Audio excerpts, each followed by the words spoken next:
ఉమ్మడి మెదక్ జిల్లాలో ఈరోజు ప్రధాన వార్తలు ఈ విధంగా ఉన్నాయి. సిద్దిపేట జిల్లా వార్తలు వచ్చేసరికి మాజీ మంత్రి హరీష్ రావు రాసిన లేఖకు రాష్ట్ర ప్రభుత్వం స్పందించింది. ఇటు రంగనాయక్ సాగర్కు నీటి విడుదలను ప్రారంభించింది.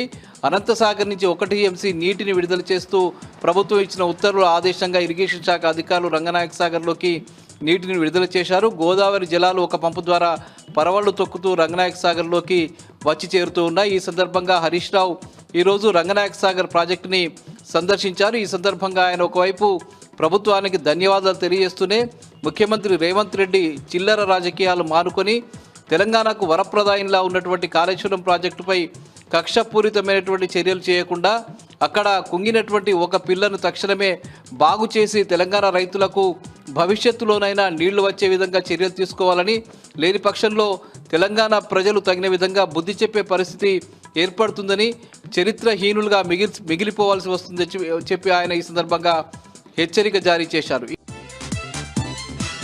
ఇక సిద్దిపేటలో ఆయన ఈరోజు మీడియా సమావేశం ఏర్పాటు చేసి చంద్రబాబు నాయుడు వైఖరిపై తీవ్రస్థాయిలో ధ్వజమెత్తారు. చంద్రబాబు నాయుడు ఏనాడు కూడా తెలంగాణ ప్రజల తెలంగాణ రాష్ట్ర ప్రయోజనాల కోసం పనిచేయలేదని, తెలంగాణ ప్రభుత్వం చేపట్టినటువంటి అనేక ప్రాజెక్టులకు వ్యతిరేకంగా కేంద్రానికి లేఖలు రాసి అడ్డుకోవడానికి ప్రయత్నం చేశారని ఆయన ఆధారాలతో సహా బయటపెట్టాడు. చంద్రబాబు నాయుడు ఎప్పుడు కూడా 2 కళ్ళ సిద్ధాంతం పేరిట ఒక కన్ను సిద్ధాంతమే అమలు చేస్తారని, ఆయన మనసంతా ఆంధ్రప్రదేశ్ పైనే ఉందని చెప్పి ఆయన ముఖ్యమంత్రిగా ఉన్న కాలంలో కూడా తెలంగాణ ప్రాంతానికి చేసిందేమీ లేదని, ఆంధ్ర ప్రాంతానికి నీళ్లను తరలించుకు వెళ్లడం కోసం అనేక కుయుక్తులు పన్నుతున్నారని చెప్పి హరీష్ రావు ఆరోపించారు.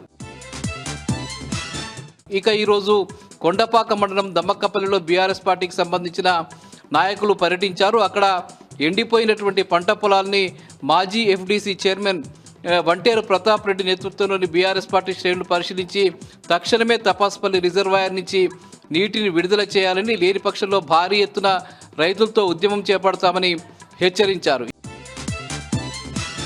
ఇక సంగారెడ్డి జిల్లా వార్తలు వచ్చేసరికి సంగారెడ్డి జిల్లా గుమ్మడిదలలో యథావిధిగా దీక్షలు కొనసాగుతూ ఉన్నాయి. డంప్ యార్డుకు వ్యతిరేకంగా పెద్ద ఎత్తున ఆందోళన కొనసాగుతున్నది.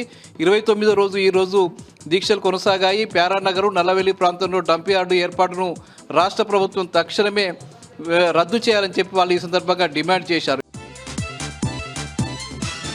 ఇక జహీరాబాద్ నియోజకవర్గంలోని న్యాల్కల్ మండలం గంగ్వార్ చెరువులో ప్రమాదవశాత్తు 2 యువకులు మృతి చెందారు.